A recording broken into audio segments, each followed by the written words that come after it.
Hello everyone, a very good morning to all of you. जितने भी लोग यहाँ पे एक बार ऑडियो और वीडियो कंफर्म करेंगे। Am I properly audible and visible?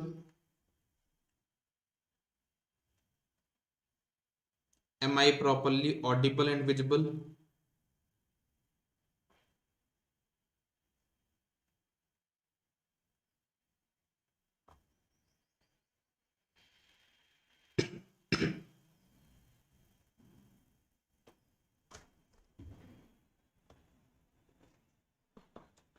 Okay, 2 minute wait कर लेते हैं बाकी लोगों के लिए। आप लोग ग्रुप में मैसेज तो मैंने कर दिया है, सब सो रहे हैं शायद से, है ना?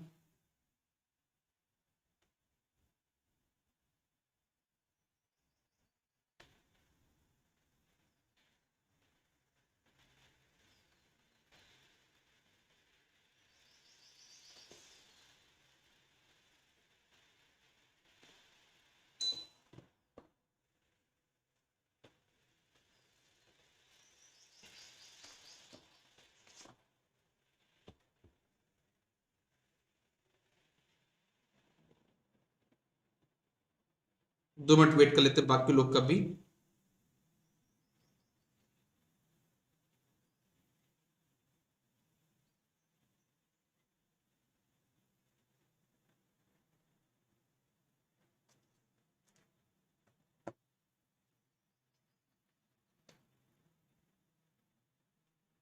चलो, तो मैं यहाँ पे क्लास को स्टार्ट करता हूँ। बाकी लोग जो भी रहेंगे वो बाद में रिकॉर्डिंग देख लेंगे, उसकी ज्यादा बड़ी बात नहीं। ठीक है, हम लोग अपना टाइम से स्टार्ट करते हैं।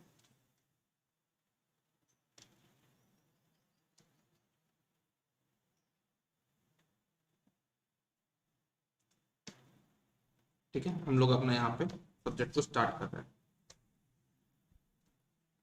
चलिए, तो सबसे पहले तो आपको ये समझना है कि हम लोग पढ़ क्या रहे हैं, हमारे सब्जेक्ट का नाम क्या है। हमारे सब्जेक्ट का नाम है, जो हम लोग पढ़ने वाले हैं, जो हमारा टास्क है, वो है सिंक्रोनस मशीन।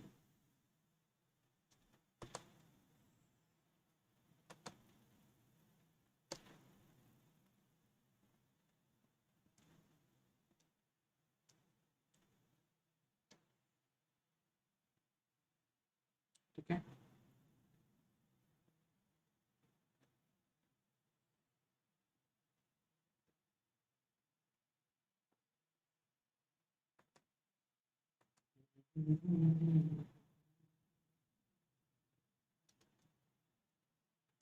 ठीक है। चलिए, तो आप सभी लोग यहाँ पे हेडिंग पुट करेंगे सिंक्रोनस मशीन। बहुत आराम आराम से करेंगे ना, बिल्कुल जल्दबाजी हमने कल नहीं करी, है ना? जल्दबाजी करने से जल्दी चीजें नहीं होती हैं। पेशेंसफुली आराम से डिसीजन लेने से धीरे धीरे से चीजें आपकी जल्दी होती हैं, है ना? आराम आराम से काम करोगे, लगातार करोगे, वो एक काम बहुत आसान हो जाएगा। हड़बड़ाहट में करोगे तो वो काम और बिगड़ जाएगा, है ना? तो बिल्कुल आराम आराम से करना है, घबराना नहीं है। कल भी हम लोगों ने आराम आराम से किया, पूरा कॉन्सेप्ट किया ट्रांसफॉर्मर का। हेड डालिए आप लोग यहाँ पे,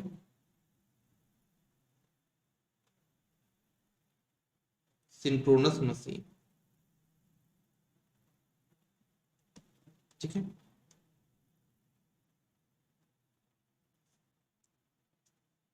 सिंक्रोनस मशीन के सबसे इंपॉर्टेंट बात जो आपको समझनी है कि ये दो टाइप के होते हैं। एक तो होता है आपका अल्टरनेटर, मतलब सिंक्रोनस आपका जनरेटर। एक होता है आपका सिंक्रोनस मोटर। दो चीजें होती है, एक होता है सिंक्रोनस जनरेटर, एक होता है आपका सिंक्रोनस मोटर। ये कोई बड़ी बात नहीं है, कोई बहुत बड़ी चीज नहीं बता रहा हूं मैं कि जनरेटर क्या करता है और मोटर क्या करता है ना? ये कोई बड़ी बात नहीं है। आप ये समझिए कि आपका जो जनरेटर है वो आपका mechanical energy to electrical energy convert करता है। ठीक है, कॉमन सेंस की बात है, कोई बड़ी बात नहीं बताई मैंने। ठीक है, और सिंक्रोनस मोटर आपका इलेक्ट्रिकल एनर्जी को मैकेनिकल एनर्जी में कन्वर्ट करता है। ठीक है, ओके। अब अगर हम बात करें अपने सिंक्रोनस जनरेटर के बारे में, तो एक बात हम निकालेंगे, चाहे सिंक्रोनस जनरेटर चाहे सिंक्रोनस मोटर हो, ये दोनों ही मशीन, मतलब जो हमारे सिंक्रोनस मशीन है, चाहे वो अल्टरनेटर चाहे मोटर हो, मैं दोनों की बात कर रहा हूँ, ये दोनों आपका फिक्स्ड फ्रीक्वेंसी पे काम करते हैं, एक कांस्टेंट फ्रीक्वेंसी पे काम करते हैं। ठीक है ना? तो याद रखना आप सभी लोग कि ये जो सिंक्रोनस मशीन है वो किस फ्रीक्वेंसी में काम करती है, ऑलवेज फिक्स्ड फ्रीक्वेंसी।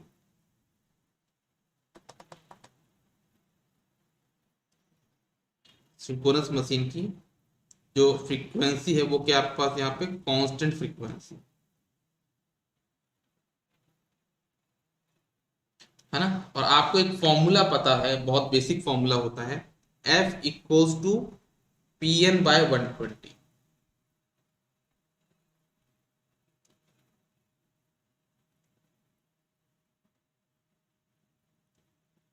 इस फॉर्मूले से हम ये बोल सकते हैं कि अगर हमारे पास फ्रीक्वेंसी कांस्टेंट है तो हमारे पास नंबर ऑफ पोल 120 और साथ में एन भी कांस्टेंट होना चाहिए।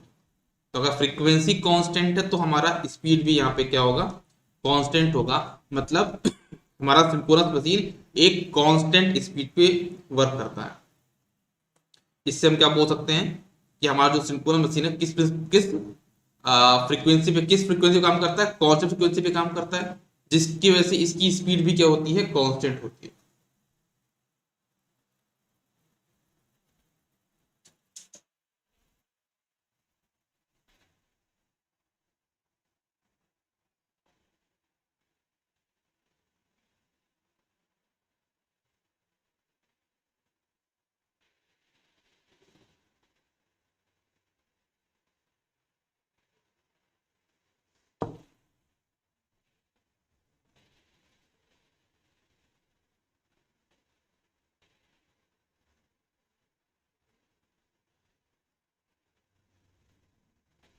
रुकिए, आप लोग बस एक मैसेज करना है।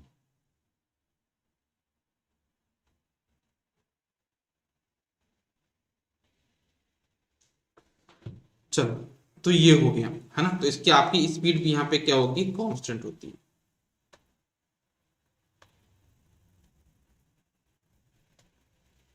और उसी स्पीड को हम क्या बोलते हैं, सिंक्रोनस स्पीड।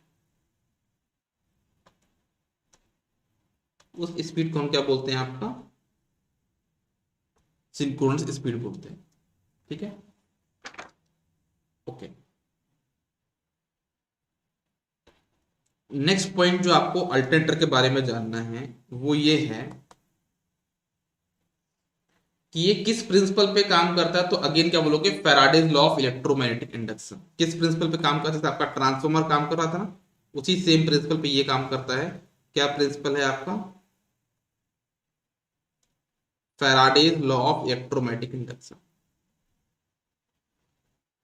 ये भी आपका Faraday's law of electromagnetic induction principal पे काम करता है।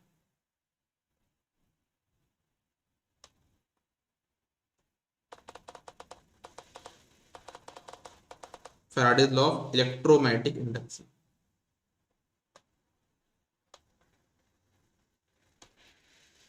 और ये तो मैंने आपको कल भी बताया था, ये प्रिंसिपल क्या होता है। इस प्रिंसिपल के अकॉर्डिंगली ये हमारा प्रिंसिपल बोलता है कि आपको अगर इंड्यूस्ड ईएमएफ चाहिए तो आपका क्या होना चाहिए, रिलेटिव मोशन होना चाहिए। ये जो प्रिंसिपल वो क्या बोलता है, आपका जो ईएमआई प्रिंसिपल है, मतलब इलेक्ट्रोमैग्नेटिक इंडक्शन जो प्रिंसिपल है, वो बात करता है रिलेटिव मोशन की। जब तक रिलेटिव मोशन नहीं होगा तब तक आपका इंड्यूस्ड ईएमएफ नहीं होगा। रिलेटिव मोशन किसके किसके बीच का, तो रिलेटिव मोशन कंडक्टर और मैग्नेटिक फील्ड के बीच का। तो हम यहाँ पे जो रिलेटिव मोशन है वो दो तरीके से पा सकते हैं, ये तो आपको पता है, कल भी डिस्कस किया था हमने। एक होता है रिलेटिव स्पेस वेरिएशन, एक होता है रिलेटिव टाइम वेरिएशन। पहला बताया था मैंने आपको, क्या है, relative space variation.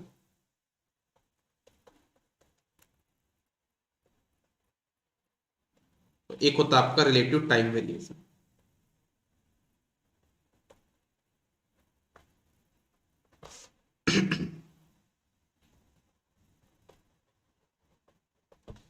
Relative space variation में क्या होता है कि हम यहाँ पे रिलेटिव स्पेस वेरिएशन में हम लोग यहाँ पे क्या कर देते हैं, कंडक्टर मैग्नेटिक फील्ड में कंडक्टर को हम रोटेट कर देते हैं, कंडक्टर को मूविंग करते हैं, और मैग्नेटिक फील्ड हमारा स्टेशनरी होता है। रुका होता है। जबकि रिलेटिव टाइम वेरिएशन में हम कंडक्टर को कर देते हैं स्टेशनरी, और जो हमारा मैग्नेटिक फील्ड होता है उसको हम कर देते हैं आपका मूविंग या टाइम वेरिंग, या कहते हैं वेरिंग इसमें। ठीक है, ये आपका वेरिंग होता है रिलेटिव टाइम वेरिएशन में। ठीक है, इसके बारे में और भी डिटेल में हमने कल डिस्कस कर लिया था, तो आपको और डिटेल में नहीं बताऊंगा यहाँ पे मैं सेम चीज की, किसका इंड्यूज क्या होता है, किसका क्या होता है ना। ओके ओके, अब बात आती है कि जैसे अगर हम बात करें हमारा जो रिलेटिव स्पेस वेरिएशन में, रिलेटिव स्पेस वेरिएशन अगर हम यहाँ पे बात करें, तो रिलेटिव स्पेस वेरिएशन में हम क्या बोलेंगे कि हमारा जो इंड्यूस्ड ईएमएफ होगा उसकी वैल्यू कितनी होगी। ये तो मैंने कल भी बताया था, आपको फिर से बता देता हूं।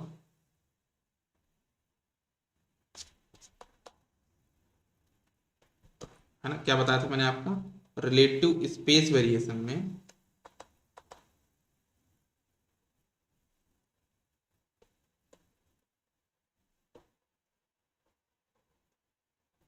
रिलेटिव स्पेस वेरिएशन में क्या होता है, आपके पास जो इंड्यूस्ड ईएमएफ होगा according to relative space variation वो होता है आपका B L V sine theta. B यहाँ पे मैग्नेटिक फ्लक्स डेंसिटी है, एल लेंथ है, वी वेलोसिटी है, और थीटा आपका बी और वी के बीच का एंगल है।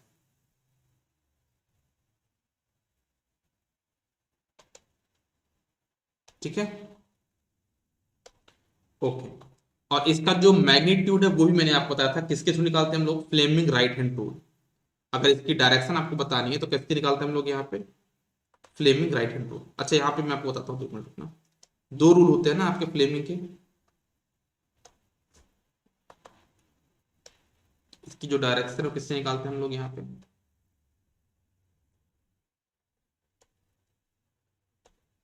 Right hand rule. अब ये समझ जाना है फ्लेमिंग की बात होगी भाई, फ्लेमिंग नहीं अपना right right hand left hand का रूल दिया, तो मैंने फ्लेमिंग नहीं लिखा यहाँ पे, बाय डिफॉल्ट मैं समझ सकता हूँ। यहाँ पे फ्लेमिंग के 2 रूल थे, एक होता फ्लेमिंग राइट हैंड, एक होता फ्लेमिंग लेफ्ट हैंड। कल भी बताया था मैंने, बट अब आज फिर बताया था, इंपॉर्टेंट चीजें लोग कंफ्यूज होते हैं। एक होता है आपका राइट हैंड रूल फ्लेमिंग का, एक होता है लेफ्ट हैंड रूल। तो याद रखना जब कभी भी आपको ईएमएफ की डायरेक्शन बताना हो, किसकी डायरेक्शन, ईएमएफ की, तब यूज करते हो आप यहाँ पे राइट हैंड रूल। जैसे कि यहाँ पे जो इंड्यूस्ड ईएमएफ है उसकी डायरेक्शन कैसे बताओगे, फ्लेमिंग राइट हैंड रूल से। लेकिन जब कभी किसी मोटर की, किसी मोटर में कंडक्टर की रोटेशन बताना, मतलब मोशन बताना हो, किस डायरेक्शन में आपका कंडक्टर मोशन करेगा, रोटेट करेगा, किस डायरेक्शन में, क्लॉकवाइज एंटी क्लॉकवाइज, तो आप उसके लिए यूज करते हो यहाँ पे लेफ्ट हैंड रूल। और रही बात चाहे राइट हैंड की बात हो चाहे लेफ्ट हैंड की बात हो, आपको याद रखना है कि जैसे मान लो आपका 3 चीजें होती है ना, आप थंब, फोर फिंगर और मिडिल फिंगर तीनों को ऐसे रखते हो कि क्या हो, तीनों आपस में म्यूचुअली परपेंडिकुलर हो। इसका मतलब क्या है कि आपके पास 3 चीजें हैं, यहाँ पे थंब है, आपके पास यहाँ पे फोर फिंगर है, और एक है आपके पास मिडिल फिंगर। ये तीनों आपस में म्यूचुअली परपेंडिकुलर है। अगर हम बात करें थंब की, चाहे आप लेफ्ट हैंड लगाओ चाहे आप राइट हैंड लगाओ, ये आपका बताता है क्या, मोशन। फोर फिंगर लगाओ, चाहे लेफ्ट लगाओ चाहे राइट लगाओ, फोर फिंगर आपका बताता है क्या है, आपका यहाँ पे हमेशा आपका फ्लक्स की डायरेक्शन, मतलब मैग्नेटिक फील्ड की डायरेक्शन। और जो मिडिल फिंगर है वो हमेशा ईएमएफ की डायरेक्शन बताता है, मतलब करंट की डायरेक्शन बताता है।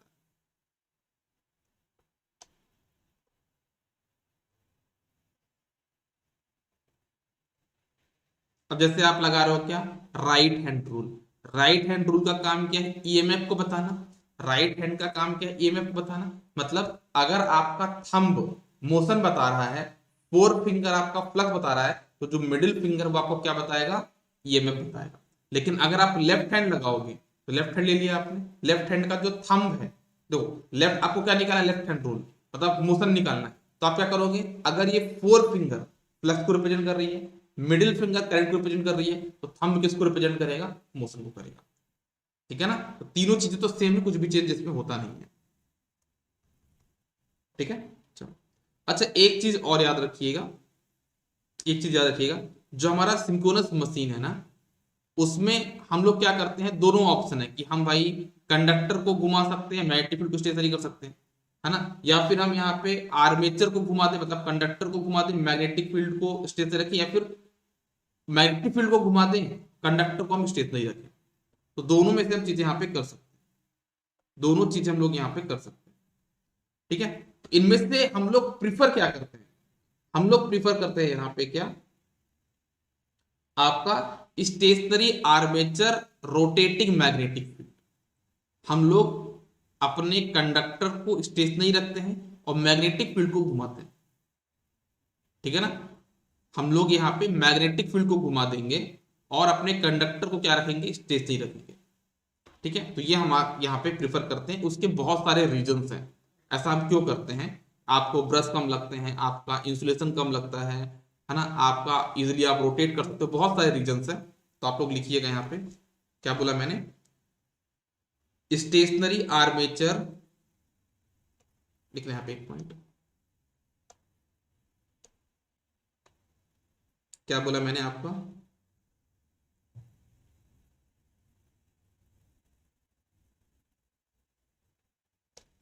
क्या बोला मैंने आपका यहाँ पे जो एक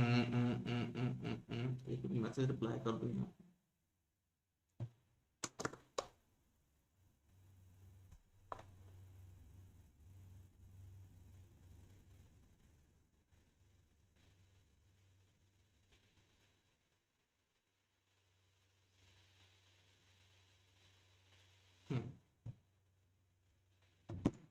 चलो, तो अगर हम बात करें यहाँ पे कि आपका जो सिंक्रोनस मशीन है ना, उसमें दोनों ऑप्शन है अपने पास। आप चाहो तो यहाँ पे stationery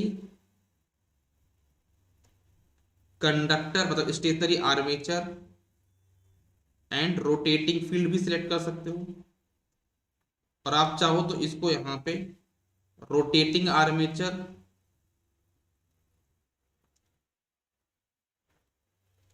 rotating armature and stationary field भी सिलेक्ट कर सकते हो। लेकिन हम इसमें प्रिफर किसको करते हैं, इसको प्रिफर करते हैं। ठीक है ना, क्योंकि कंडक्टर को घुमाना, कंडक्टर बहुत बड़े साइज का होगा तो उसको घुमाना डिफिकल्ट है। आपका मैग्नेटिक फील्ड तो थोड़ा थोड़ा सा छोटा ही है, तो आप उसको यहाँ पे ऑपरेट कर सकते हो। ठीक है, तो हमने क्या बोला आपके सामने यहाँ पे कि आपका, हम यहाँ पे क्या प्रेफर करते हैं, स्टेशनरी आर्मेचर, मतलब कंडक्टर आपके स्टेशनरी होंगे जिनमें ईएमएफ इंड्यूस करवाना है, और मैग्नेटिक फील्ड को हम घुमाएंगे। Stationary armature rotating magnetic field is used.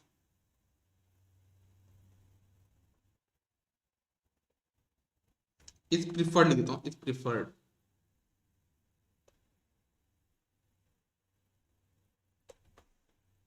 ठीक है, अच्छा एक चीज याद रखना, हमारा जो अल्टरनेटर है ना, हमारा जो अल्टरनेटर है वो कैसा है, कैसा दिखने वाला है, कैसा क्या होता है समझना।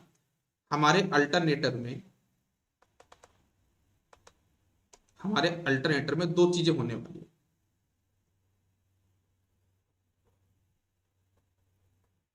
हमारे अल्टरनेटर में दो चीजें होंगी, एक होगा आपका स्टेटर, एक होगा स्टेटर जिसमें होंगे आप पास आर्मेचर कंडक्टर्स,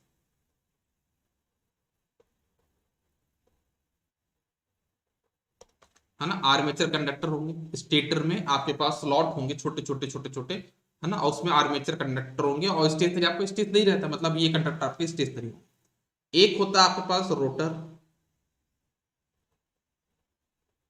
उसमें आपके पास क्या होगा, आप रोटर को यहां पे किससे एक्साइट करोगे, रोटर वाइंडिंग होगी, और रोटर वाइंडिंग को आप किससे एक्साइट करोगे, डीसी से।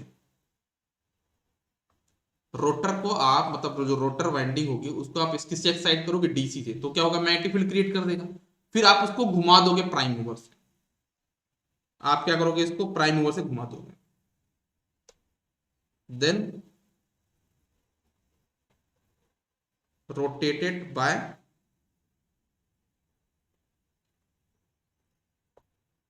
Prime mover.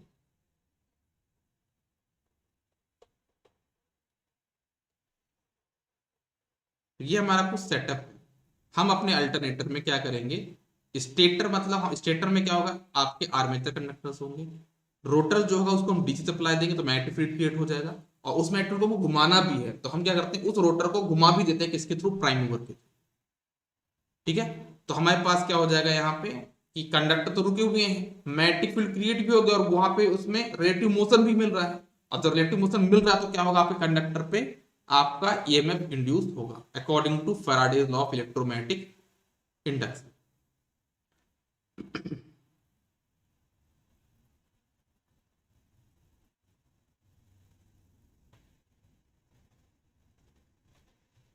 कौन इतना मैसेज कर रहा है आज। चलिए, तो ये हो गया, एक चीज आपको समझ में आ गई होगी, है ना। अच्छा, एक चीज याद रखना, जो हमारा सिंक्रोनस मशीन है ना वो डबली एक्साइटेड है। आप देखो ना, अल्टरनेटर को आपने दो जगह से एक्साइट किया है, दो जगह आपने सप्लाई दिया है, दो जगह से आपने इनपुट दिया है, तब तो आपका जनरेशन कर पा रहा है। तो बोलेंगे सर कहाँ दिया दो जगह, एक ही जगह दिया है, उन्होंने डीसी बस दिया। अरे भाई, आपने पूरे अल्टरनेटर में दो जगह इनपुट दिया है, कहाँ दे रहा दिखा मतलब आप लोग।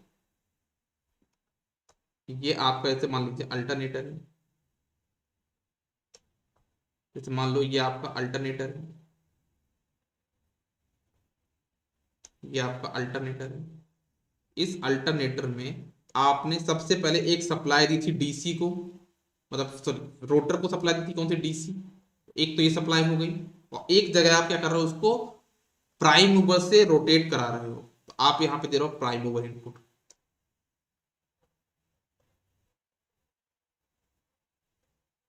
तो कितना एक्साइटेशन हो गया इसके लिए, अल्टरनेटर या फिर सिंक्रोनस मशीन, कितने एक्साइटेशन हो गए आपके पास, दो एक्साइटेशन हो गए। इस वजह से सिंक्रोनस मशीन को क्या बोला जाता है, आपका डबली एक्साइटेड मशीन। याद रखना आप लोग, सिंक्रोनस मशीन को क्या कहा जाता है आपका, सिंक्रोनस मशीन को कहा जाता है डबली एक्साइटेड मशीन।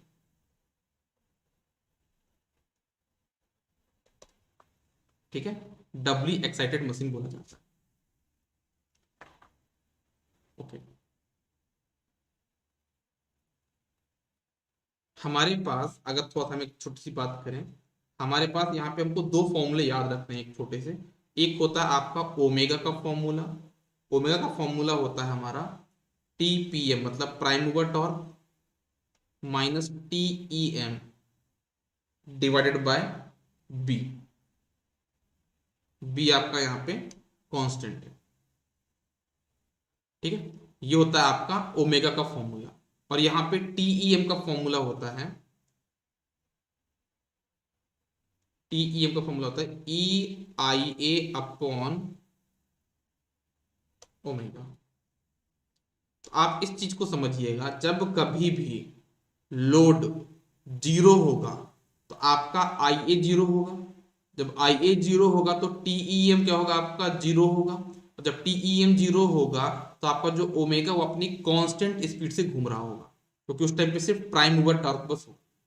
लेकिन जैसे जैसे आप लोड को इंक्रीज करोगे तो आई ए इंक्रीज होगा, जैसे जैसे आप लोड को इंक्रीज करोगे तो आई ए इंक्रीज होगा, आई ए के इंक्रीज होने से टीईएम इंक्रीज होगा, और जब टीईएम इंक्रीज होगा तो इन दोनों का डिफरेंस यहाँ पे कम होगा।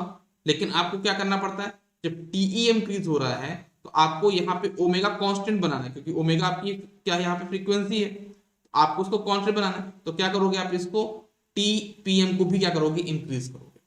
हाँ, समझना, सीक्वेंस समझो। टीपीएम कैसे से इंक्रीज होगा, जैसे से आपका लोड इंक्रीज होगा। प्राइम मूवर टॉर्क कैसे इंक्रीज होता जाएगा, जैसे जैसे आपका लोड इंक्रीज होता जाएगा। ठीक है, अगर ऐसा टीपीएफ हमने इंक्रीज नहीं किया, मतलब इनके बीच का जो गैप है वो कम हो जाएगा, मतलब ओमेगा कांस्टेंट नहीं रह जाएगा, मतलब हमारा जो सिंक्रोनाइज मशीन है वो आउट ऑफ सिंक्रोनाइजेशन चला जाएगा। तो क्या बोला मैंने यहाँ पे, समझना, एक बार लिख देता हूँ मैं, एज लोड इंक्रीजेस, जैसे आपका लोड इंक्रीज होगा उससे क्या होता है आपके पास, लोड इंक्रीज होने से आपका टीईएम इंक्रीज होगा। जब टीईएम इंक्रीज होगा तो आपका ओमेगा यहाँ पे डिक्रीज होने लगता है। क्यों डिक्रीज होता है, क्योंकि आपका यहाँ फिट क्या होता है, TPM माइनस TEM, तो TEM आपका यहाँ पे इंक्रीज हुआ है तो आपका ओमेगा यहाँ पे कम होने लगता है। तो आपको क्या करना पड़ता है यहाँ पे, इसको कांस्टेंट बनाना है। इसको कांस्टेंट बनाने के लिए आपको इसको भी इंक्रीज करना पड़ता है, TPM को भी इंक्रीज करना पड़ता है। अगर TPM इंक्रीज नहीं हुआ दैट मीन्स हमारा मशीन वहां पे आउट ऑफ सिंक्रोनाइजेशन चला जाएगा। ठीक है, ये चीज हो गई। एक चीज समझिएगा, हमारे पास जो फ्लक्स लिंकेज है, हमारे पास यहाँ पे एक क्वेश्चन आपको बताता हूँ, थोड़ा सा इंपॉर्टेंट क्वेश्चन है, डायरेक्शन रिलेटेड क्वेश्चन है। जैसे मान लीजिए आपके पास यहाँ पे एक ऐसा कुछ बना देता हूँ, देखना आपको।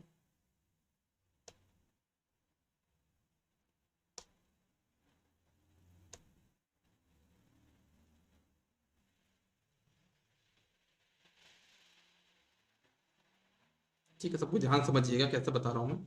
जैसे मान लीजिए आपका ये नॉर्थ पोल है, ये आपका साउथ पोल। ठीक है, यहाँ पे आपके पास एक कंडक्टर है। ठीक है, जस्ट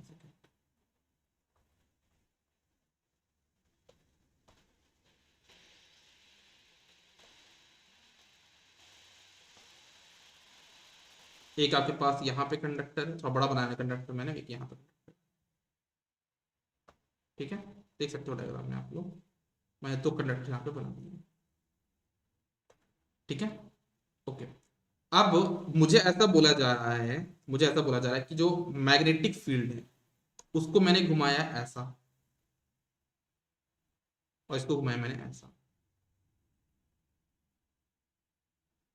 ठीक है, तो मेरे पास इसमें जो ईएमएफ इंड्यूस होगा उसकी डायरेक्शन क्या होगी, ये क्वेश्चन है। ठीक है, ऐसे क्वेश्चन बनते हैं। जब कभी ऐसा क्वेश्चन जहां पे मैग्नेटिक फील्ड को घुमा दिया गया, आपको कंडक्टर बताना है, तो आप ये करना कि मान लो मैग्नेटिक फील्ड ऊपर जा रहा है, इसका मतलब कि आपका जो कंडक्टर तो पीछे रह गया ना। आप ये सोचो कि ये और ये दोनों रेस लगा रहे हैं, ये आगे चला गया, मतलब क्या, अगर मैं इसको रोक दूं तो मतलब से पीछे चला गया। समझ में आया क्या बोलना चाह रहा हूं मैं? अगर मान लो दोनों साथ में खड़े हैं, ठीक है, और ए जो एन है वो ऊपर चला गया, इसका मतलब अगर मैं यहाँ पे रोक दूं इसको एन को, तो मुझे क्या लगता है कि जो कंडक्टर पीछे चला गया, मतलब अगर हम इस कंडक्टर मैग्नेटिक फील्ड को स्टेशनरी एज्यूम करना चाहें तो हमको कंडक्टर को रोटेट करना पड़ेगा। तो मैंने कंडक्टर को यहाँ पे रोटेट करवा दिया। कैसे कर, इसको मैंने मान लिया नीचे डाउनवर्ड, और इसको मान लूंगा मैं अपवर्ड, पूरी डायरेक्शन में। ठीक है, अब यहाँ पे देखना, अब आपको इसमें बताना है कि आपका ईएमएफ इंड्यूस कैसा होगा। अब क्या करोगे, आपको निकालना है ईएमएफ इंड्यूस ना, तो आपका कौन सा यूज करोगे आप, ईएमएफ प्रेडिक्शन पता करने के लिए यहाँ पे लिखा है मैंने, क्या लिखा है, ईएमएफ निकाल तो राइट हैंड यूज करना है, तो राइट हैंड ले लिया मैंने। तो राइट हैंड में देखो मुझे करना है फ्लक्स की डायरेक्शन नॉर्थ से साउथ, अपना ये फोर फिंगर बना लो, नॉर्थ साउथ बन गया four finger, north to south अपना फोर फिंगर बना लो। ठीक है, मोशन कहां जा रहा है आपका, ये आपका कंडक्टर वन है, ये आपका कंडक्टर वन है, ये आपका कंडक्टर टू है। और आपका देखो कंडक्टर वन नीचे जा रहा है, तो आप कैसे करोगे, ऐसे कर लोगे, थंब को डायरेक्शन मारो, थंब को किसके डायरेक्शन में ले जाओ, मैग्नेटिक फील्ड के। तो ये आपका फोर फिंगर मैग्नेटिक फील्ड है, ये आपका ये है, तो जो मिडिल फिंगर वो आपकी तरफ आ रहा है, मिडिल फिंगर आपकी तरफ आ रहा है, मतलब इसको हम बोलते हैं आपका डॉट। तो यहाँ पे आपका जो ईएमएफ इंड्यूस होगा वो होगा आपके पास यहाँ पे क्या, डॉट। तो याद रखना, यहाँ पे मैं लिख देता हूँ आपका डॉट क्रॉस का मतलब क्या होता है।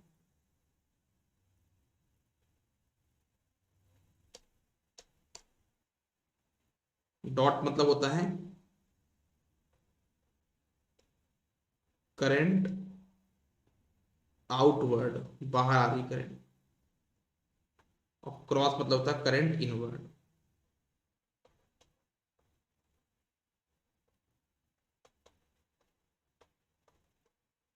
ये बार फिर चेक कर लो, नॉर्थ पे साउथ, डायरेक्शन नीचे, हाँ, क्या बन जाएगा, डॉट बन जाएगा, बिल्कुल सही।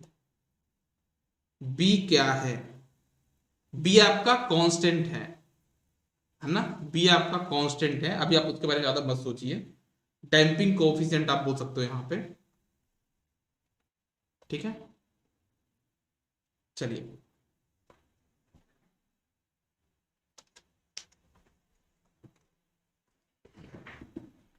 यहां तक हो गया। चलिए अब आगे बढ़ते हैं ना, अब हम लोग आगे बढ़ते हैं। इस टाइप में क्वेश्चन कभी आएंगे तो आप इसको एज्यूम कर लीजिएगा। एक क्वेश्चन बनता है आपके पास यहाँ पे कि अगर मान लीजिए मेरे पास फ्लक्स लिंकेज मैक्सिमम है, अगर मान लीजिए फ्लक्स लिंकेज मैक्सिमम है, तो उस केस में ईएमएफ इंड्यूस क्या होता होगा। क्या बोला मैंने, समझना। अगर मान लीजिए फ्लक्स लिंकेज मेरे पास क्या है, मैक्सिमम है, तो जब कभी मेरे पास ऐसा केस बनता हो ना फ्लक्स लिंकेज मैक्सिमम है, तो उस केस में जो ईएमएफ इंड्यूस होता है वो आपका होता है मिनिमम।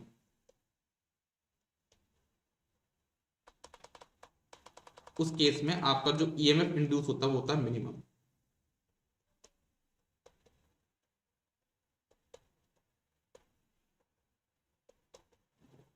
और जब कभी भी आपका फ्लक्स लिंकेज मिनिमम होता है, क्योंकि आपका जो ईएमएफ जनरेशन है ना वो फ्लक्स लिंकेज के रेट ऑफ चेंज के बराबर होता है। तो अगर फ्लक्स लिंकेज यहाँ पे मिनिमम है तो आपका जो ईएमएफ का जनरेशन होगा वो क्या होगा, मैक्सिमम होगा।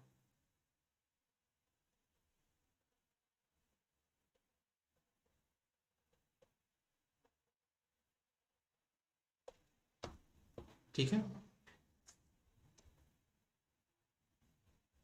तो ये हो गया इसके बारे में, फ्लक्स लिंकेज के बारे में।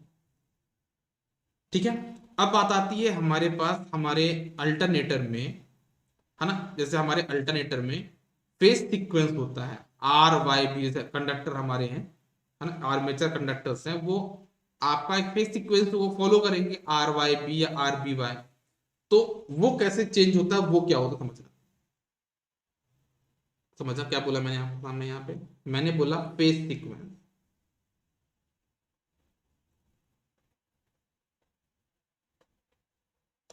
तो मान लो आपके अल्टरनेटर का जो फेज सीक्वेंस है वो मैं एज्यूम कर लेता हूँ, वो क्या है आपका R Y B, R Y. इसका मतलब ये है कि जो ईएमएफ इंड्यूस होंगे उनका सीक्वेंस क्या होगा, सेम ऐसे ही होगा। कैसे, ऐसे देखना, सबसे पहले आर, फिर वाई, फिर बी। हाँ, सबसे पहले आया था आर फेज, फिर आया था वाई फेज, फिर होता बी। इसको बोलते हैं आपका R Y B phase sequence. एक होता है पास यहाँ पे आर बी वाई, उसमें क्या होता है जो हमारा ईएमएफ इंड्यूस का होगा, जनरेशन होगा, उसका आपका सीक्वेंस क्या होगा। सबसे पहले आएगा आपके पास रेड, आर फेज, तो आर फेज आ गया। उससे 120 के बाद आपका आएगा बी, तो बी आ गया। तो उसके बाद 120 के बाद क्या आएगा आपके पास, येलो, तो येलो आ गया। तो ये बन गया आपका कौन सा phase sequence, R B Y. तो आपका फेज सीक्वेंस बताता है कि जो आपका ईएमएफ का जनरेशन होगा वो किस सीक्वेंस में होगा। अब इसमें जो सबसे इंपॉर्टेंट क्वेश्चन बनता है कि क्या अगर मैं मेरे अल्टरनेटर में जो फील्ड वाइंडिंग है, जैसे डीसी सप्लाई है, अगर मैं डीसी सप्लाई की पोलैरिटी चेंज कर दूं, प्लस माइनस उल्टा कर दूं, तो क्या इससे फेज सीक्वेंस चेंज होगा, तो कभी नहीं। याद रखना, phase sequence does not depends upon field polarity. ये क्वेश्चन बहुत बनता है।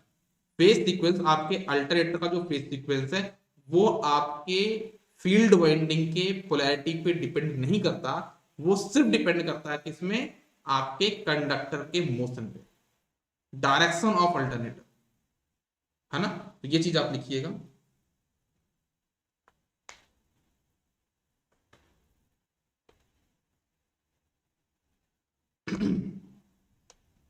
लिखिएगा,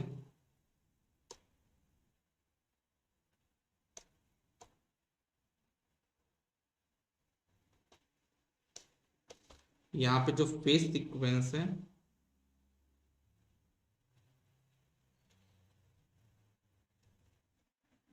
डज नॉट डिपेंड,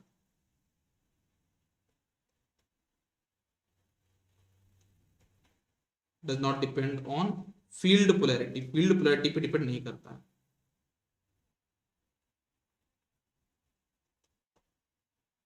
जो आपका फेज सीक्वेंस है वो फील्ड पोलैरिटी पे डिपेंड नहीं करता है। ठीक है, पहली चीज तो ये हो गई। और दूसरी चीज हो गई कि आपका जो फेस सीक्वेंस है ना, आपका जो यहाँ पे फेस सीक्वेंस है वो आपका जो फेस सीक्वेंस है वो आपका फील्ड पोलैरिटी पे डिपेंड नहीं करता, पहली चीज। और फेस सीक्वेंस को हम रिवर्स कर सकते हैं बाय रोटर रोटेशन। देखना आप लोग, face sequence can be reversed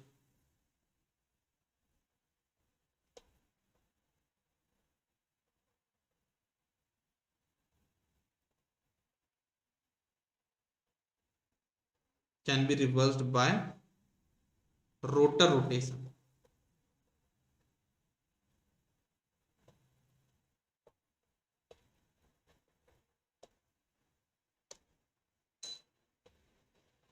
light भाई कम से कम नोट कर लीजिए, मैं साइड में हो जाता हूँ।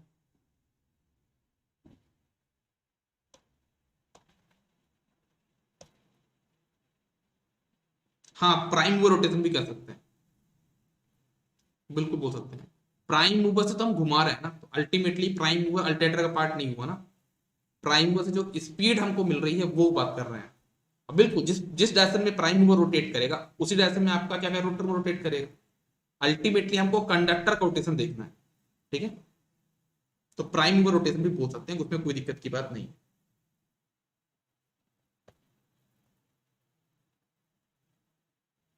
इतना नोट कर लीजिए, अपन आगे बढ़े।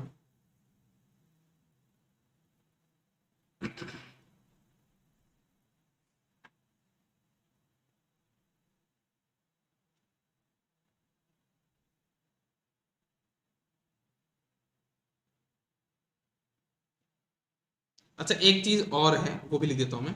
कभी कभी आपको जरूरत पड़ती है कि आप जो है तो वेलोसिटी को स्पीड में कन्वर्ट कर पाए या फिर स्पीड को वेलोसिटी में कन्वर्ट कर पाए, ठीक है। तो उसके लिए एक छोटा सा फॉर्मूला है, वो फॉर्मूला क्या देखना। अगर आपको स्पीड दी हुई है उससे आपको वेलोसिटी चाहिए, तो v इक्वल टू होता है आपका, v इक्वल टू फॉर्मूला होता है पाई डी मतलब डायमीटर, n मतलब स्पीड, डिवाइड बाय 60।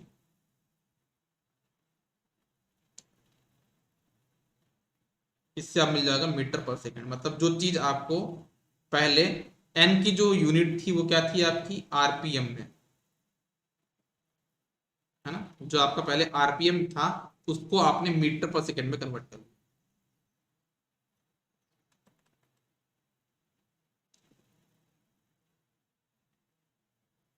ठीक है। तो ये फॉर्मूला याद रखना, किसके लिए फॉर्मूला हो गया, स्पीड को वेलोसिटी में कन्वर्ट करने का फॉर्मूला, पाई डी एन अपॉन 60।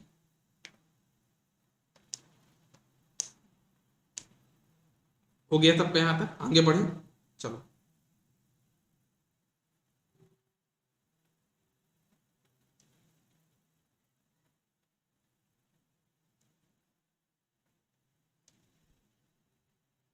क्या हो गया भाई,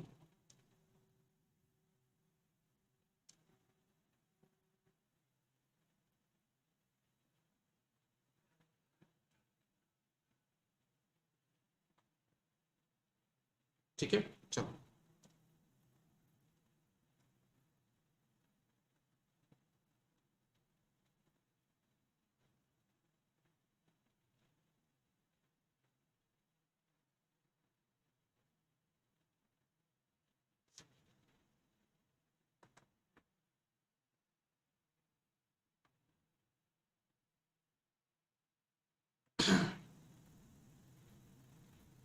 ठीक है, चलो।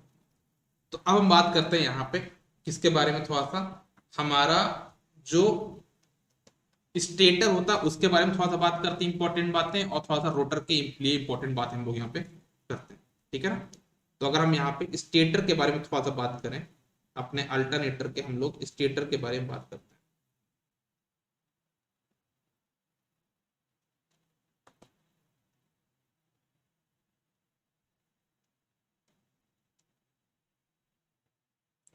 तो एक इंपॉर्टेंट बात तो ये है कि हमारा जो स्टेटर होता है ना, वो एक क्या होता है आपका हॉलो स्फीयर होता है, खाली सिलेंडर टाइप का, क्योंकि उसके अंदर आपका रोटर रखा जाएगा, है ना। आपका खाली सिलेंडर टाइप का होता है क्योंकि उसके अंदर आपका फिर क्या आएगा, रोटर वाला पार्ट आएगा, तो क्या बोलोगे, ऐसा हॉलो सिलेंड्रिकल शेप, ये आपका कैसा होता है, हॉलो, मतलब खाली, हॉलो मतलब होता है खाली, सिलेंड्रिकल शेप। ठीक है, ये होता है आपका स्टेटर। इसकी स्टेटस स्लॉट में हम लोग क्या करते हैं, आपका स्लॉट करते हैं किसके लिए, आर्मेचर कंडक्टर के लिए, आर्मेचर वाइंडिंग रखने के लिए। तो हम यहाँ पे क्या करते हैं, इसमें स्लॉट करते हैं, स्टेटर में हम लोग क्या करते हैं, स्लॉट्स रखते हैं किसके लिए, इसमें हम स्लॉट बनाते हैं आर्मेचर वाइंडिंग के लिए।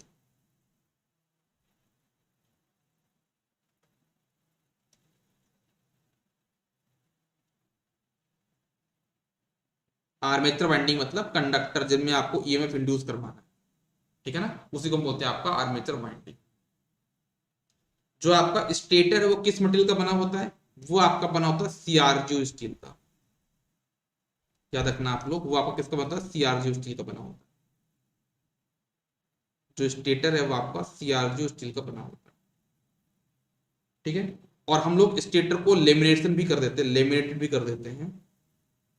क्यों करते हैं लेमिनेशन, जिससे हमारा एडी करंट कम हो जाए।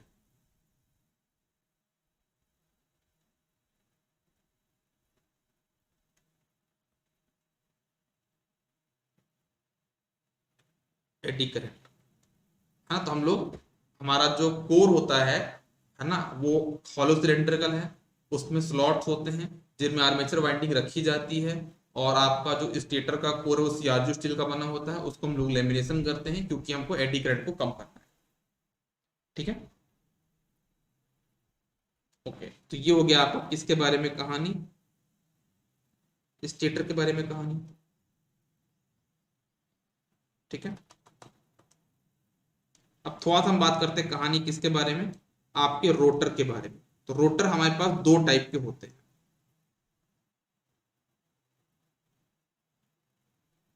अगर हम थोड़ा सा रोटर के बारे में बात करें, तो रोटर हमारे पास दो टाइप के होते हैं। एक रोटर होता है हमारे पास सेलिएंट पोल, एक होता है हमारे पास सिलेंड्रिकल पोल। एक होता है हमारे पास कौन सा, सेलिएंट पोल,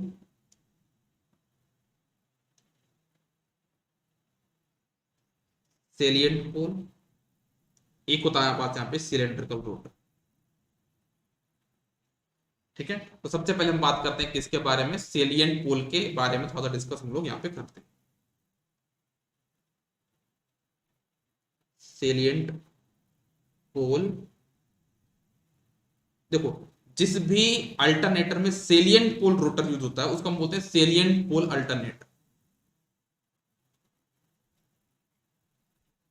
और जिसमें सिलेंड्रिकल रोटर यूज होता है उसको हम बोलेंगे आपका सिलेंड्रिकल अल्टरनेटर। मतलब रोटर के बेस पे हमने अल्टरनेटर डिजाइन कर लिया, रोटर के बेस पे हमने अल्टरनेटर डिजाइन कर लिया।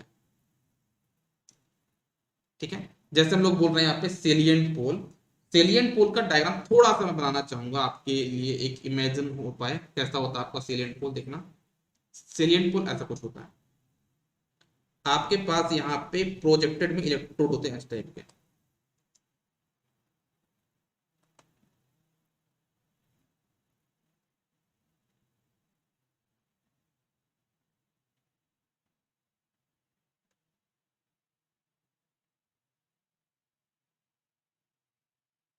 ऐसा कुछ यहाँ पे आपके पास स्ट्रक्चर बनता है।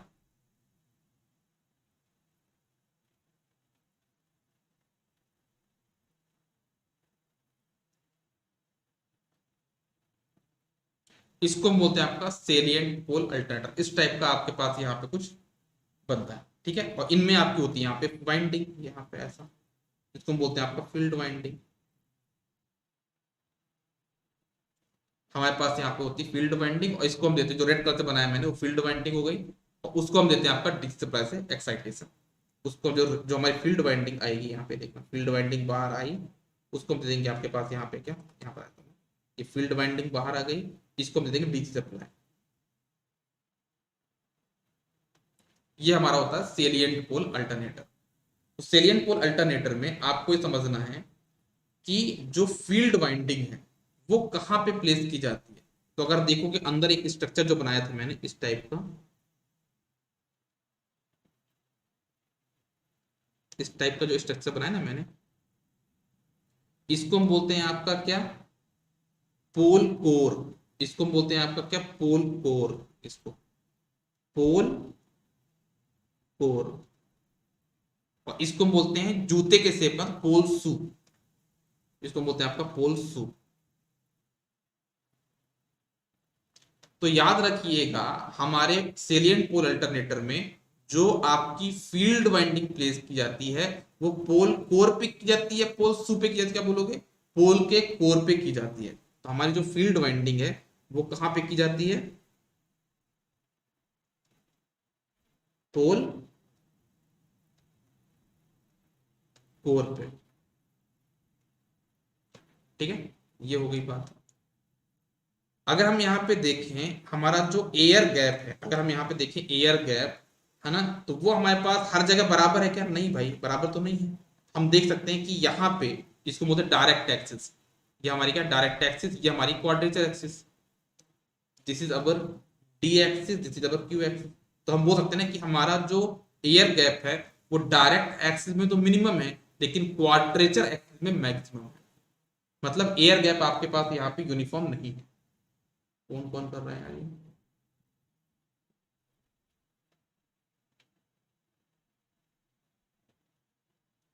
ठीक है,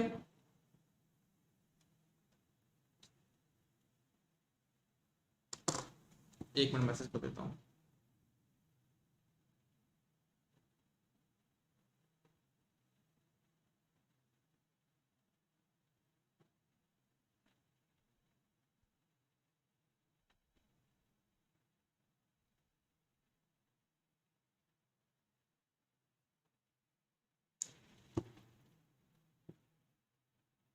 ठीक है, तो आपकी जो फील्ड वाइंडिंग है वो कहाँ पे होती है, पोल कोर पे होती है।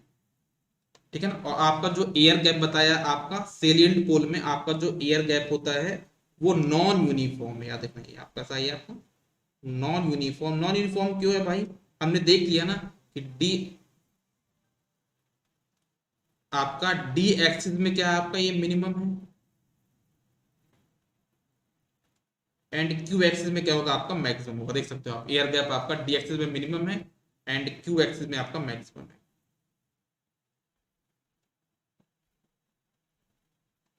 ठीक है, हम ये चाहते हैं कि हमारा जो ईएमएफ जनरेशन वो साइनोसॉइडल हो, उसके लिए हम जो पोल शू है, जो पोल शू है उसका शेप हम लोग देते हैं चैम्पर्ड शेप।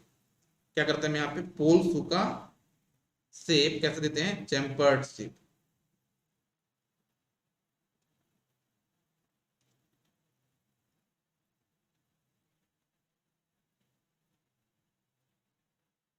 चैम्फर्ड शेप किस लिए दे रहे हैं, जिससे हमारा जो ईएमएफ जनरेशन वो क्या हो, साइनोसॉइडल हो, मतलब उसमें हार्मोनिक्स ना हो। ठीक है ना, हमारा यहाँ पे जो ईएमएफ जनरेशन हो दैट शुड बी साइनोसॉइडल, इससे हमारा जो ईएमएफ जनरेशन होगा वो क्या होगा, साइनोसॉइडल होगा।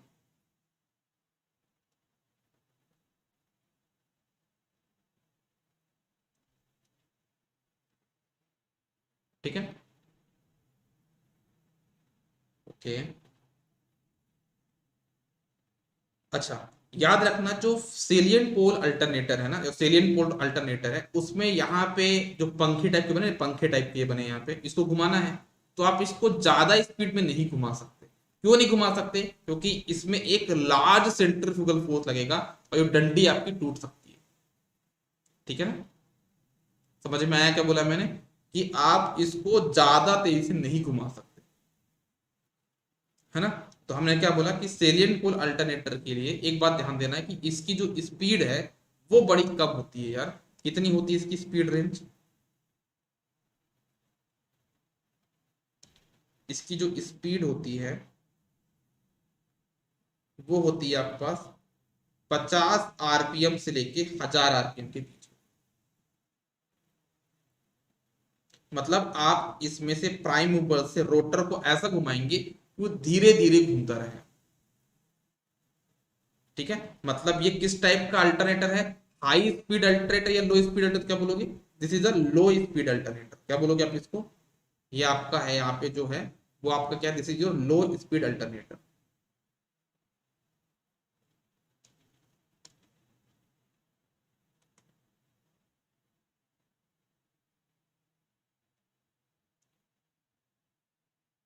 This is your low speed alternator.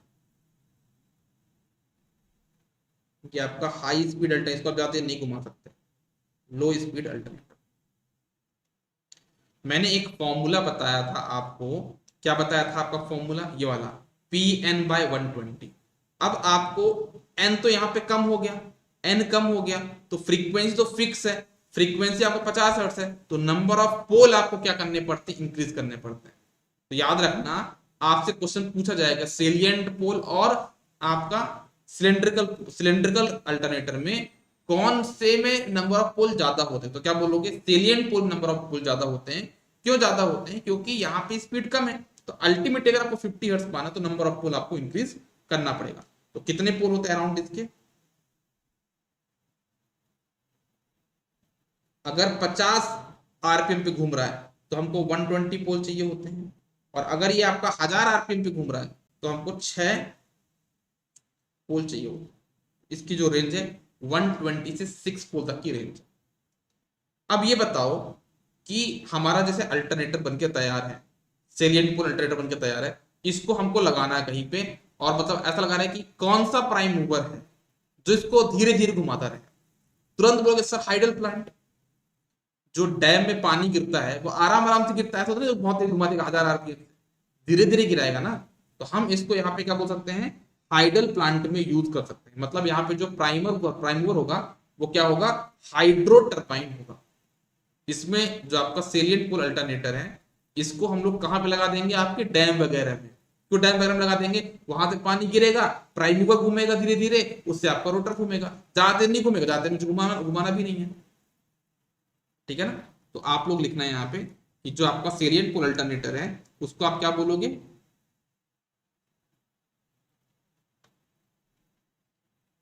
इसका यहाँ पे सुटेबल जो प्राइम मूवर होगा वो क्या होगा, हाइडल टर्बाइंस होगा।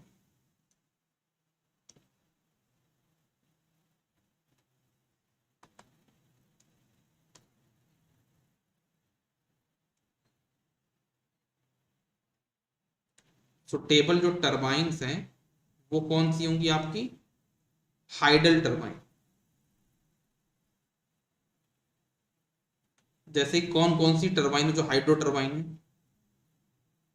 आपके पास यहाँ पे है एक क्या, पेल्टन व्हील,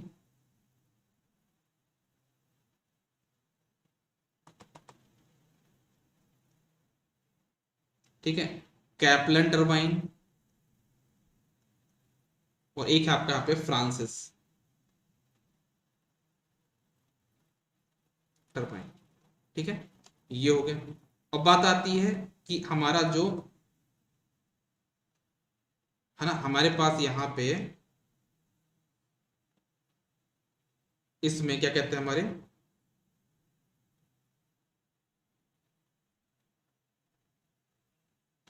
हाँ हमारे पास यहाँ पे क्या क्या बोलेंगे, इसका जो यूज है वो कहाँ पे होता है, तो हाइड्रो इलेक्ट्रिक जनरेशन पे, है ना, जो आपका हाइड्रो इलेक्ट्रिक पावर स्टेशन होते हैं वहां पे ये यूज होता है। कहाँ पे होता है आपका, हाइड्रो इलेक्ट्रिक पावर स्टेशन पे।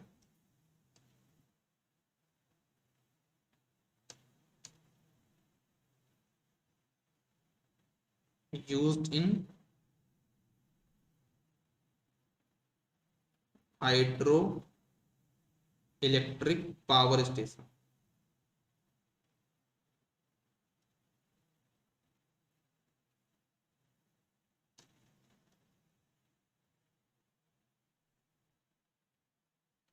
ये आपका हाइड्रो इलेक्ट्रिक पावर सिस्टम में यूज होता है। एक जो चीज है बहुत इंपॉर्टेंट चीज है, बहुत ही इंपॉर्टेंट चीज है, वो ये है कि जैसे मान लो आपका जो सेलिएंट पोल अल्टरनेटर बन के तैयार है, तो जो सेलिएंट पोल रोटर है इसका कुछ लेंथ होगा, इसका कुछ डायमीटर होगा। तो याद रखना इसका जो डायमीटर है ना वो बहुत ज्यादा है, मतलब लेंथ का 5 गुना है। अगर हम इसमें लेंथ अपॉन डायमीटर का रेशियो निकालें, ये मान के चलो अराउंड 1.1/5 आता है। मतलब हमारे पास जो ये सेलिएंट पोल अल्टरनेटर है वो ऐसा कुछ बन के दिखता है आपको बनने के बाद। देखो डायमीटर कितना है और लेंथ बस इतना ही है, लेंथ बहुत कम है, ये लेंथ बहुत कम है और डायमीटर बहुत ज्यादा है। लेंथ कितना कम है, और डायमीटर कितना ज्यादा है,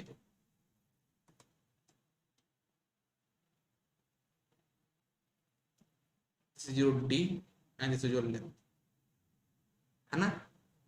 तो ये बात आप ध्यान में रखिएगा, ठीक है।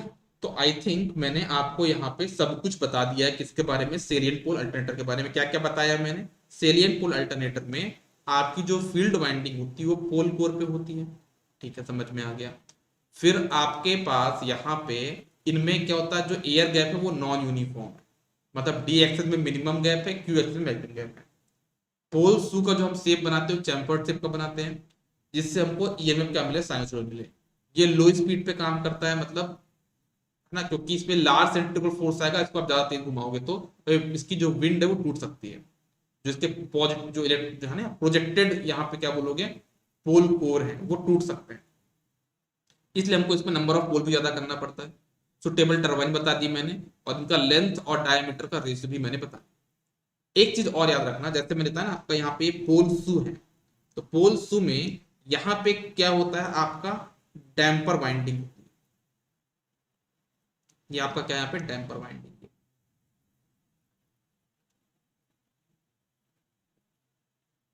ठीक है ना। दिस इज डैम्पर डीडब्ल्यू, तो मैं डीडब्ल्यू तो समझ रहा डैम्पर वाइंडिंग, ज्यादा स्पेस तो है नहीं तो मैंने डीडब्ल्यू की। यहाँ पे डैम्पर वाइंडिंग होती है, सेलिएंट पोल रोटर में डैम्पर वाइंडिंग होती है, कहाँ पे होती है, वो पोल्स में छोटे छोटे स्लॉट करके रखे जाते हैं, उसको हम बोलते हैं आपका डैम्पर वाइंडिंग। डैम्पर वाइंडिंग का काम क्या है, डैम्पर वाइंडिंग का काम होता है आपकी हंटिंग को इलिमिनेट करना। हंटिंग क्या है, हंटिंग आपके रोटर, आपका जो अल्टरनेटर है उसका भटक जाना है, मतलब आपके अल्टरनेटर को 50 हर्ट्ज पे घूमना है, लेकिन कभी कभी अगर वो भटक गया, मतलब 50 हर्ट्ज से कम हो गया, ज्यादा हो गया, तो डैम्पर वाइंडिंग उसको याद दिलाएगी और उसको सही करेगी कि भाई तुमको 50 हर्ट्ज पे घूमना है, एक कांस्टेंट स्पीड से घूमना है। मतलब कभी भी अगर अल्टरनेटर पे ऑसिलेशंस आए तो डैम्पर वाइंडिंग तुरंत आ जाएगी, हाजिर हो जाएगी, क्या हुआ भाई क्या दिक्कत, देखती है डैम्पर वाइंडिंग की, अच्छा रोटर की स्पीड ज्यादा तेज हो गई है, अच्छा रोटर को सिंपल स्पीड से घूमना चाहिए था लेकिन रोटर उससे ज्यादा घूम रहा है, तो टेम्पर वाइंडिंग बोलेगी मैं तो इंडक्शन जनरेटर हूं, मैं क्या हूं, इंडक्शन जनरेटर हूं, और उल्टा घूम जाएगी, जिससे रोटर की स्पीड क्या हो जाए, कम हो जाए, वो किस पे सेटल हो जाए, एनएस पे सेटल हो जाए। लेकिन अगर टेम्पर वाइंडिंग देखेगी कि रोटर तो कम स्पीड से घूम रहा है, जो रोटर है वो आपका एनएस से नहीं घूम पा रहा था, कम स्पीड से घूम रहा है, तो वहां पे टेम्पर वाइंडिंग घुमाने के प्रकट हो जाएगी, बोलेगी कि मैं तो क्या हूं, इंडक्शन मोटर हूं, और वो क्या करेगी, उसको और घुमा देगी, तेज घुमा देगी, जिससे क्या हो जाए वो तीर तक पहुंच जाए, मतलब एक कांस्टेंट स्पीड को पकड़ ले। मतलब डैम्पर वाइंडिंग का काम कब आता है, जब रोटर में ऑसिलेशंस आएंगे, मतलब इसी को बोलते हैं हंटिंग। मतलब डैम्पर वाइंडिंग क्या करता है, हंटिंग को एलिमिनेट करता है। कैसे एलिमिनेट करता है कि मतलब एक तरह से इंडक्शन जनरेटर या इंडक्शन मोटर तरह बिहेव करता है। जो डैम्पर वाइंडिंग है with respect to alternator, they behave as a induction motor या इंडक्शन जनरेटर। जब रोटर की स्पीड एनएस से ज्यादा होगी, मतलब सिंक्रो स्पीड से ज्यादा होगी, उस टाइम पे डैम्पर वाइंडिंग बन जाती है आपकी इंडक्शन जनरेटर। लेकिन जब आपकी रोटर की स्पीड कम होती है सिंक्रो स्पीड से, उस टाइम बन जाता है आपका इंडक्शन मोटर। समझ में आया, इसके बारे में थोड़ा सा लिख लेते हैं। मैंने यहां बताया आपका पोल शू में क्या आपके पास डैम्पर वाइंडिंग,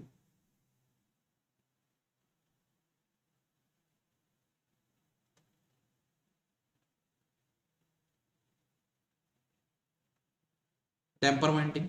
डैम्पर वाइंडिंग का काम क्या है, हंटिंग को एलिमिनेट करना,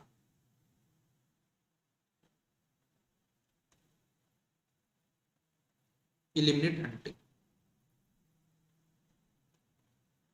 और हंटिंग क्या है आपका, हंटिंग आपका क्या है, oscillation of the rotor.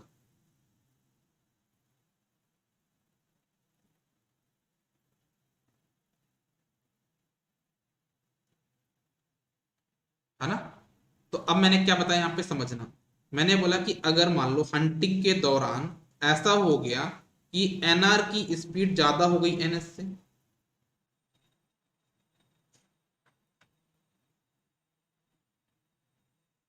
NR की स्पीड ज्यादा हो गई एनएस से, उस टाइम पे डैम्पर वाइंडिंग क्या बन जाएगी,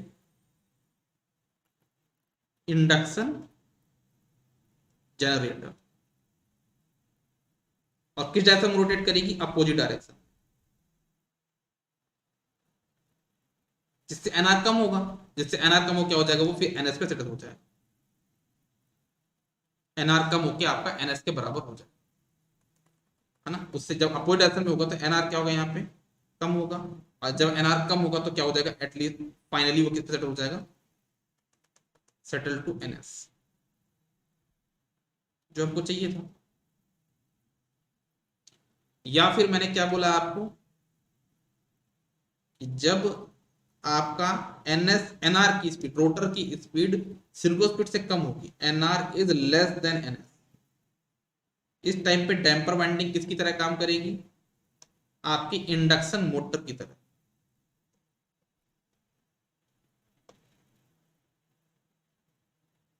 और किस डायरेक्शन में रोटेट करेगी, सेम डायरेक्शन, तभी तो उसको सपोर्ट कर पाएगी ना, तो वो आपका सेम डायरेक्शन में रोटेट करेगी, जिससे मेरा एनआर क्या होगा, इंक्रीज होगा। जब एनआर इंक्रीज होगा तो कहीं ना कहीं बाद में क्या हो जाएगा, वो एनएस पे सेटल हो जाएगा, सेटल टू एनएस।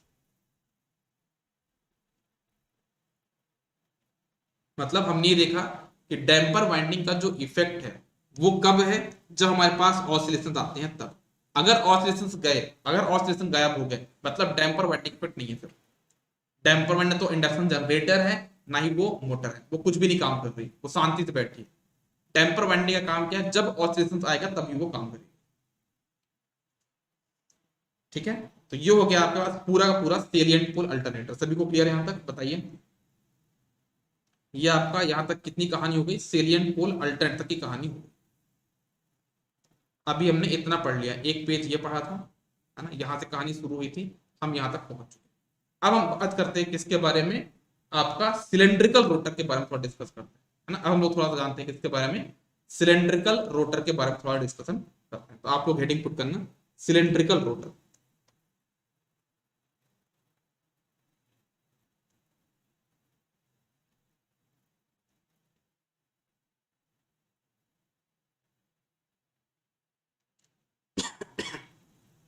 अब हम बात करते हैं किसके बारे में, सिलेंड्रिकल रोटर के बारे में। सिलेंड्रिकल रोटर के बारे में, कैसा टाइप का ये रोटर होता है, मैं आपको थोड़ा सा बना के दिखाता हूं छोटा सा डायग्राम में, ये देखो, है ना। इसमें क्या होता है, इसमें ये मान के चले कि यहां पे हमारे पास स्लॉट्स होती है।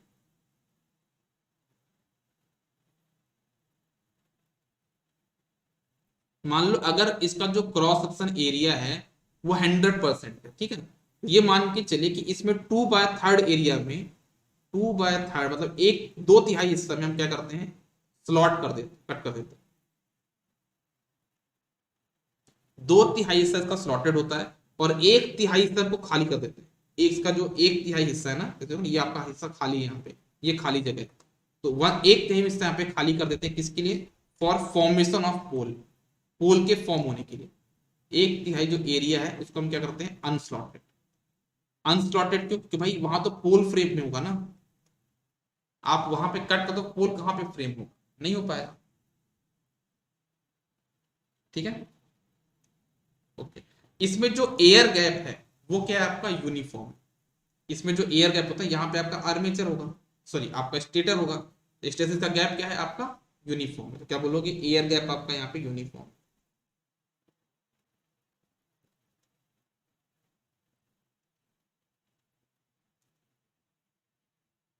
एयर गैप आपका यहाँ पे क्या है, वो यूनिफॉर्म।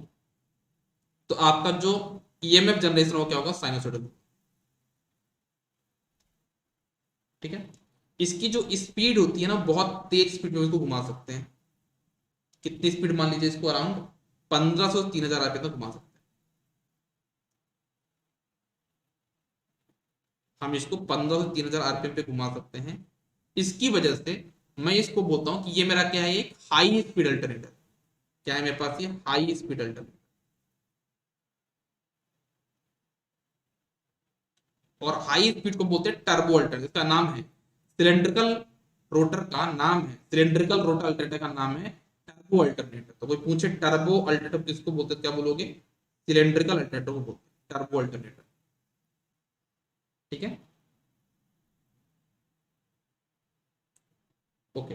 एक चीज और देखना कि जो हमारा सिलेंड्रिकल रोटर है ना, इसमें आपके पास डैम्पर वाइंडिंग नहीं होती।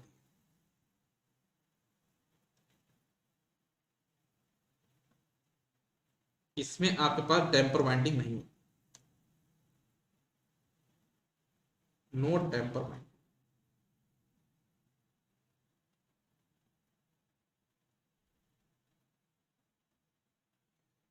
तो बोलोगे सर डैम्पर वाइंडिंग नहीं है मतलब अगर कभी हंटिंग हुई तो, पहली बात तो इसमें हंटिंग होने के चांसेस कम होते हैं। अगर हंटिंग हुई भी तो ये जो है ना, ये पूरा सॉलिड रोटर है जो आपका, ये खुद आपका डैम्पर बार बन जाता है और थोड़ा बहुत आपका डैम्पिंग टॉर्क प्रोवाइड कर देता है ना। तो ये चीज भी आप ध्यान रखिएगा, लेकिन इसमें आपको डैम्पिंग वाइंडिंग की रिक्वायरमेंट नहीं होती, जैसे हम इस पर डैम्पर वाइंडिंग नहीं लगाते। ठीक है। अब जैसा आपको देखा कि आपके पास यहाँ पे स्पीड तो ज्यादा है, तो नंबर ऑफ पोल आपके पास यहाँ पे क्या होंगे, कम। पोल आपके पास देखते हैं 2 से 4।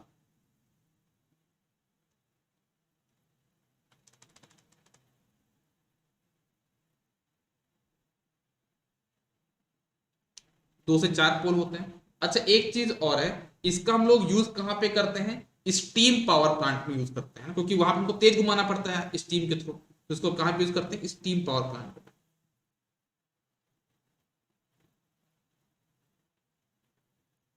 ठीक है। और एक चीज आपका यहाँ पे अगर हम बात करें लेंथ और डायामीटर का जो रेशियो है, तो इसका क्या, डायामीटर तो कम है लेकिन इसकी लेंथ बहुत ज्यादा होगी, तो क्या बोलोगे, इसका जो लेंथ अपॉन डायामीटर का जो रेशियो है वो क्या हो जाएगा, एल अपॉन डी कितना होता है आपका, अप्रोक्सीमेट 5 होता है।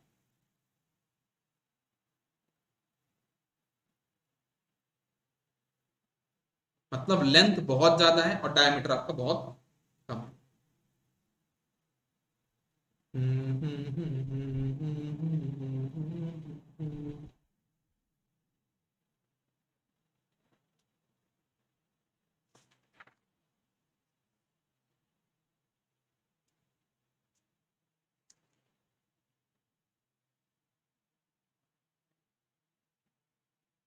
ठीक है, इतना हो गया। एक चीज और होती है जिसको हम बोलते हैं आपका क्या, रेटिंग ऑफ अल्टरनेटर। एक क्वेश्चन बनता है कि हमारा जो अल्टरनेटर है उसकी रेटिंग किस में होती है, तो आप लोग लिखना है यहाँ पे रेटिंग। तो हमारा जो अल्टरनेटर है ना, उसकी रेटिंग या तो होगी किसमें, मेगावाट में,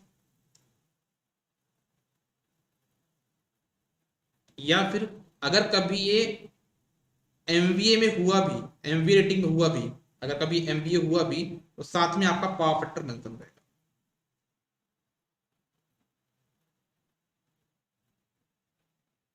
मतलब कुल मिला के आपका इसमें एक्टिव पावर रेटिंग आपको पता होनी चाहिए। आप इसमें एपरेंट से काम नहीं चला सकते, क्योंकि जो साफ्ट है ना, उसको पता होना चाहिए भाई कितना पावर फैक्टर है, कितने ऑपरेट कर रहे हो, है ना। प्राइम मूवर की जो रेटिंग है वो ये नहीं पूछती कितने एपरेंट पर, कितना केवीए है आपका, कितना किलो वॉट है वो बताओ, क्योंकि उसको ही पता है कि केवीए तो 1000 हो जाएगा, लेकिन किलोवाट कितना आपके पास, सिर्फ 500। अगर पावर फैक्टर 0.5 मतलब 500 वाट बस है, तो वो 1000 के हिसाब से सिलेक्ट नहीं करोगे, आप किस बेस से सिलेक्ट करोगे, 500 के बेस पे सिलेक्ट करो। तो याद रखना जो केवीए की जो रेटिंग होती है वो मेगावाट में होती है या फिर MVA along with power factor होती है।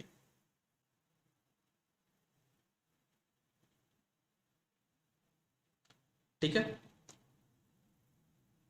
तो चलो अपन एक काम करते हैं, थोड़ा सा ब्रेक लेते हैं, है ना, और फिर मिलते हैं, क्योंकि 8:30 तो हो ही गया है ना, अपनी क्लास है 9 बजे फिर से, तो 9 बजे मिलते हैं। 9 बजे ही टाइम था ना, एक बार मैं चेक कर लेता हूँ टाइमिंग, भूल जाता हूँ यार मैं टाइमिंग ही बताओ, टाइम देख बताऊँ क्या था यार, हाँ 9 बजे है ना, तो 9 बजे मिलते हैं। अभी ऑलमोस्ट 40 मिनट है, कितने मिनट है, हाँ 30-35 मिनट है। आप लोग रेस्ट कर लो, इसको रिवाइज कर लो, और हम लोग मिलते हैं 9 PM पे। इसका मैं स्क्रीनशॉट भेज रहा हूँ, मतलब इसका पीडीएफ भेज रहा हूँ, क्योंकि बहुत लोगों ने नहीं लिखा होगा तो कंप्लीट कर लेंगे, ठीक है ना, या फिर इसको पढ़ लेंगे। मिलते हैं अभी हम लोग आधे घंटे से 9 बजे पे।